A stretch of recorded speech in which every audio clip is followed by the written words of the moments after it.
Salut, ça va? Ouais. Très bien.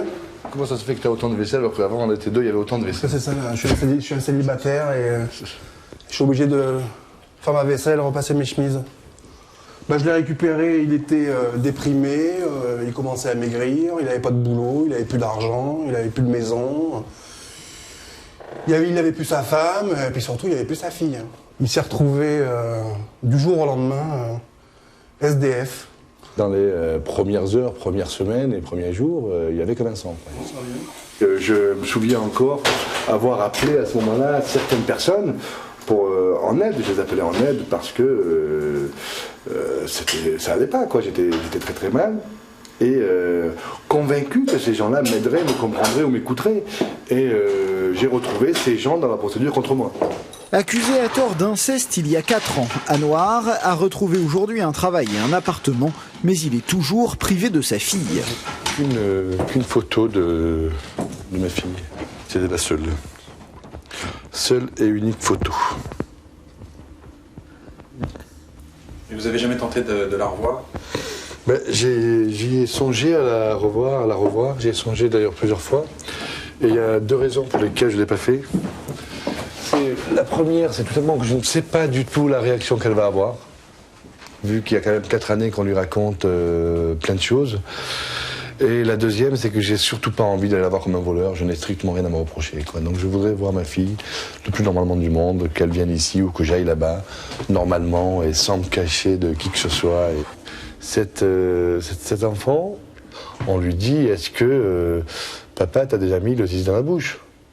Je ne sais pas si vous voyez ce que ça peut avoir comme incidence. Et tout ça à cause d'accusation. Donc les répercussions de la fausse accusation sont, à mon avis, dans la tête de ma fille, aussi désastreuses que dans la mienne. Totalement blanchi par la justice depuis maintenant 2 ans, Anouar se rend chaque mois dans un lieu fixé par le juge pour voir sa fille quelques heures. Comme d'habitude, il achète un cadeau dans l'espoir qu'elle soit là. Comment vous l'imaginez là aujourd'hui? Alors si vous voulez, en termes d'imagination, je n'ai autre chose que l'image que j'ai d'elle à 2 ans et demi. Donc je pense que c'est ça en plus grand, en plus abouti. On va dire, mais là, j'ai rien d'autre comme image.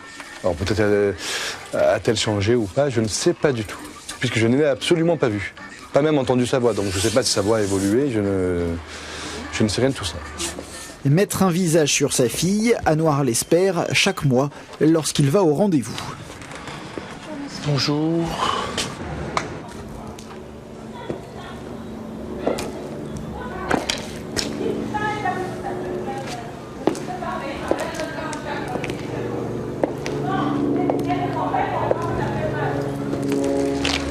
Je ne suis là que dans cette optique pour qu'elle vienne. Je ne suis pas là pour qu'elle ne vienne pas. Et en même temps, intimement, je sais qu'elle ne viendra pas. Comme d'habitude, son ex-compagne n'est pas venue au centre d'accueil. Anouar fait constater une fois de plus au commissariat la non-présentation de son enfant. Elle vient de déposer une main courante et bon, ça va. La procédure va suivre son cours, mais ce qu'il y a de plus violent encore dans ce type d'étape, c'est que la personne qui saisit la main courante, au moment où elle voit de quoi j'ai été accusé, son regard qui change, des questions qui n'ont plus rien à voir avec la non-présentation qui viennent, c'est effrayant, quoi, ça, sans arrêt, c'est hyper douloureux. Cette accusation me sera toujours sur les épaules. Chaque fois qu'une personne aura le document ou un document qui relate ça, eh bien, avant de lire la fin du document, elle me posera des questions pour savoir si je suis coupable ou pas, et c'est insupportable. C'est insupportable.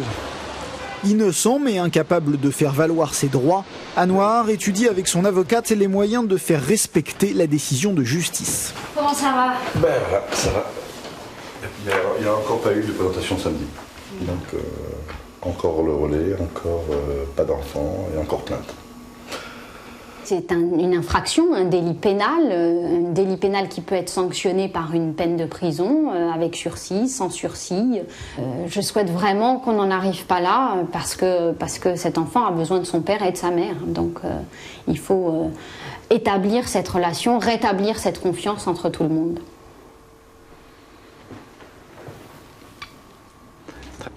Il m'arrive d'imaginer qu'elle est là et qu'elle est là dans sa petite chambre, qu'elle m'appelle papa ou ou je lui demande de se coucher, on va pas se coucher, vous voyez, c'est des trucs un petit peu normaux, et de lui demander si elle s'est lavée et des choses comme ça.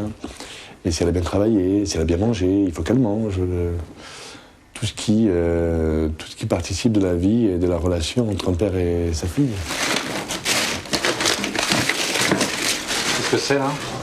En fait, c'est tous les cadeaux que je lui achète depuis des années. Donc il y a ses anniversaires, ses Noël et autres cadeaux spontanés où à chaque fois que j'ai l'occasion de lui acheter quelque chose. En fait, tout ça s'empile un petit peu là.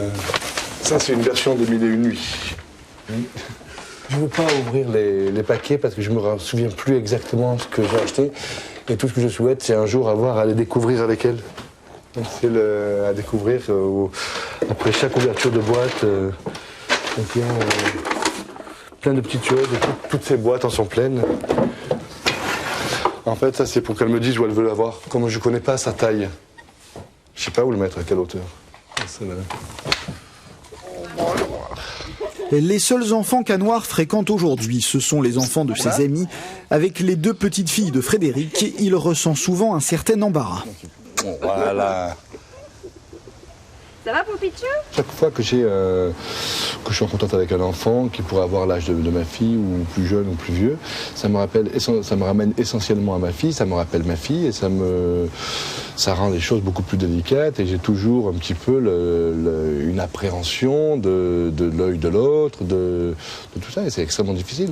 Et c'est vrai qu'en plus, on ajoute à ça la culpabilité de ne pas donner à ma fille ce regard, ce sourire, cette tendresse. Et donc je suis restreint, quoi. Dans mon rapport aux enfants, aujourd'hui, je suis extrêmement restreint. La première fois qu'on m'a raconté cette histoire, d'abord, je suis restée un peu sur le cul et je me suis dit, si une mère est capable d'aller si loin, de raconter ce genre de choses, c'est qu'il y a peut-être une part de vrai. Il y a peut-être quelque chose de vrai.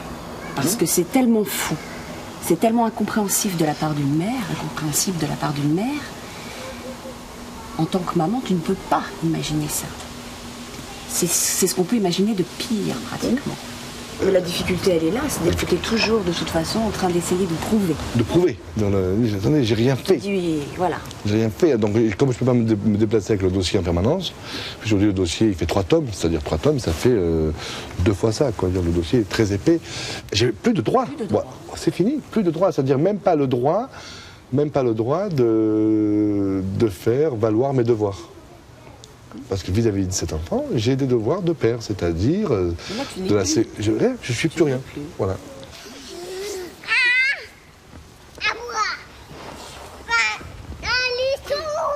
Chaque cri d'enfant, chaque jeu d'enfant me ramène toujours à ma fille. C'est insupportable. Si on a voulu me faire du mal, il n'y a pas de doute, c'est réussi. Voilà donc leur portrait.